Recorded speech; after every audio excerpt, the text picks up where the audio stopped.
எங்கேயோ திண்டத்தை போட்டு வந்துட்டியாம்பாங்க. திண்டத்தை பத்திருக்கா அப்படிமா. அதாவது திண்டம்னா எதுக்கு ஆகாது, ஒன்றுக்கு ஆகாத பையனை பத்து வச்சிருக்குன்னா எனக்கு திண்டம்பாங்க. இந்த திண்டம்ங்கிற வார்த்தை எங்கேருந்து வந்தது? நமக்கு பள்ளிக்கூடத்தை ஏதாவது சேட்டை பண்ணிட்டு அந்த காலத்துல வந்து ஃபைன் போடுவாங்க பாத்தியார். அது இப்பெல்லாம் கிடையாது, வாங்கக்கூடாது. அந்த காலத்துல அந்த பையன் 3 நாளைக்கு வீழ்பாடு எழுதலைன்னா ஒரு 10 பைசா ஃபைன் கொண்டாடா. அப்பதான் பயந்து போய் அவன் எழுதுவான். பையனுக்கு தண்டனை கொடுக்காம அப்பா கொடுப்பான், அவன் தான் 10 பைசா கொடுத்து விடுவான். அந்த ஃபைனுக்கு பேரு ஃபைன் இங்கிலீஷ்ல பெனால்டி ஃபைனு. தமிழ்ல ஒறுப்பு கட்டணம் அப்படின்னு போடுவாங்க. ஒறுப்பு கட்டணம். ஒறுப்பு என்ன கட்டணம்? ஒறுப்புனா தண்டனை, ஒருத்தெல்லாம் தண்டனை. ஒறுப்பு தண்டனையாக கொடுக்கப்பட்ட அந்த பணம் ஒறுப்பு கட்டணம் சொல்லுவாங்க. அந்த ஒறுப்புங்கிற சொல்ல என்ன வருது? ஒறுப்பு கட்டணம்.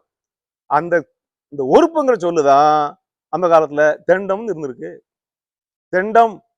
அதையும் இந்த தேரையருங்கிற மருத்துவ சித்தை சொல்லியிருக்காரு. அதுல ஒரு மருந்து சொல்லிட்டு இந்த மருந்து கேட்காவிட்டால் தெண்டமும் நான் தருவேன், நான் தேரையன் அல்லவே அப்படின்னாரு.